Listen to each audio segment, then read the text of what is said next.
Alice Stewart Show is on the air and on your radio right now. Here's more from Alice on 96.5 The Voice. Well, welcome back to the show. 7:20 here in Central Arkansas. The sun is up here in the natural state, and it's 8:20 out on the East Coast, where my next guest is joining me from, Michael Scherer. He is the White House correspondent for Time Magazine. Michael, good morning. Good morning, Alice. How are you? I'm doing great, thank you. And also Laurie Lee, Senior Account Executive from Impact Management, Republican strategist. Laurie's with us this hour. Laurie, thanks for being here. Thanks, Alice. Thanks for having me. We are keeping an eye on the Senator Pryor's race. And Michael, you have a big piece in Time Magazine about Mayor Bloomberg's latest ad that hits Mark Pryor for his gun votes. And your article, Bloomberg's Gamble, Risking the Democratic Senate Majority for Gun Control. And I think this is a valid point. Mayor Bloomberg's trying to make sure and further his gun control agenda, but it could come at a huge cost for the Democrats. Yeah, they right now have only a 6-vote cushion, and the way the seats are stacking up in 2014, Democrats have a lot more risk than Republicans. So a seat like Arkansas, which is definitely right there on the bubble, could go either way, could matter a great deal. If you talk to Mayor Bloomberg's advisors, they say that they're less concerned about whether Democrats are winning or whether Republicans are winning than whether their issues are winning. And that's Bloomberg's whole act. He says he's nonpartisan. He just cares about the issues. He tends to be liberal on most of the issues, but he says he's not a Democrat. He has no loyalty to the Democratic Party. And their theory of the case is that they have to create a cost, a real fear in the minds of members of Congress and the Senate that if they vote against gun control, they will be punished. There'll be a price to pay. And I think this ad is probably not the last ad that Mayor Bloomberg is going to buy in Arkansas. If there's another gun compromise later this year, I could foresee, and Pryor changes and finds a way to support expanded background checks, you could see Bloomberg coming into Arkansas to run favorable ads. And if he doesn't, I think Arkansas is going to get a lot more of it. They've made it very clear that they have a lot of money to spend, and they're going to try and make these ads as painful as possible. Their goal very much is to defeat those people who vote against the gun control they support. Hey, Michael, this is Laurie. And actually, I find this ad kind of refreshing in the fact that, it takes an issue that is a concern to the people that are behind it, which is much like a lot of people here in Arkansas started things. I mean, that's how I started my career as an activist, as somebody who said, these are the issues I'm concerned about, and I don't care if you're a Republican or a Democrat or an independent. This is how we want you to vote as a constituent. And so I'm excited that somebody like Bloomberg has the time and the money and the effort to come in and say, I disagree with him on the issue, but I think it is refreshing that he takes his time and his money to put it where his mouth is and come into the state of Arkansas and say, highlight the fact that Senator Pryor has been wishy-washy on the issue of gun control.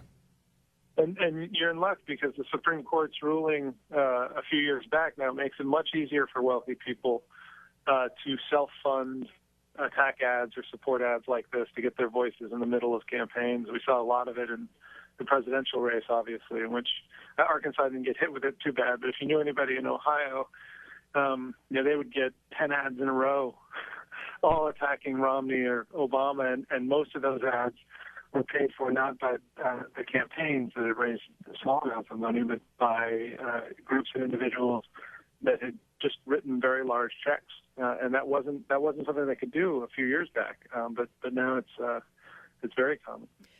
And Michael, we see, my guest is Michael Scherer from Time Magazine, the White House correspondent for Time Magazine. And Michael, in your article you have here about this Bloomberg ad, clearly, as you point out, the Mayors Against Illegal Guns, which is Mayor Bloomberg's group, they're looking for a scalp to further their gun control agenda, and Mark Pryor is certainly one of them. But also the Obama administration and their efforts to further gun control and to point the finger at those who don't agree with them, they're going after him as well. So it seems as though, while Bloomberg claims to be independent and certainly more liberal or Democrat on the issues, but even the Obama administration has attacked Senator Pryor. I mean, that's got to be devastating going in a re-election, specifically in a red state. Well, so the attacks have come not from the Obama administration, but from that new outside group that Right. Obama has set up. It's Right. called Organizing for Action. they're quasi-independent, although they're run entirely by Obama loyalists.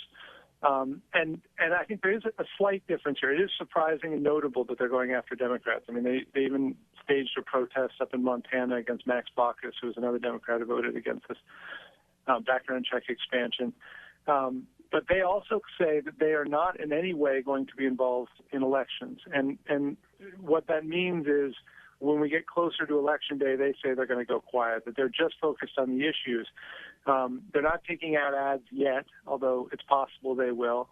And they're being a little more delicate about it. And the White House is even being more delicate. The President Obama has been very critical of that bill failing a few months back and visibly upset about it, but he hasn't called out Senate Democrats by name. But it is a thing. I think the fact that Organizing for Action, what they did is they staged a phone bank in a number of states, including Arkansas, calling people they knew to be Democrats to tell them that they were disappointed with Senator Pryor's vote on guns. Chances are that by the end of the summer, early fall, there will be another attempt in the Senate to get some sort of a background check bill through.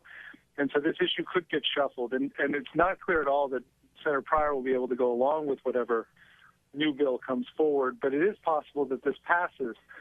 They just fell a few votes short last time around, and a number of Republicans have come under enormous pressure too since that vote. So the issue is not done. But no, I do agree with you. I think the fact that Obama's movement, as they like to call it, his sort of people-powered online community, is willing to target Democrats is something new. It didn't happen in the first term. It just goes to show their commitment at all costs for gun control, which is clearly not about guns, it's about control. One more question, Mike, before I let you go. You heard our state Democratic chairman or spokesperson, Candace Martin, before your interview, and she said, as Senator Pryor has said, he's not going to be influenced by D.C. or New York. He's going to do what's in the best interest of the people of Arkansas on this issue today. And he has tweeted that to that effect. But what kind of consequence does he paint himself in a corner if this comes up again in regard to gun control legislation in the future? I think it's the best response they can make right now. I mean, as much money as Mayor Bloomberg has, he's not very popular in the heartland, so it's easy to demonize him. It depends. I mean, I think if the bill comes up and it's substantially different and other Republicans switch and Senator Pryor feels he can vote along with it, there's a chance he can go. But I agree with you that because he's taken a tough stand, it's making it very hard for him to change positions, because he sort of made it a issue of principle right now. And he ran in his past election saying he supports the Second Amendment. He doesn't support any increased gun control. So he's being consistent in that way. But we'll see. We don't know how it will play out. And I do think it's worth noting that ad is not targeted towards middle of the road Arkansas voters. It's targeted towards African American voters.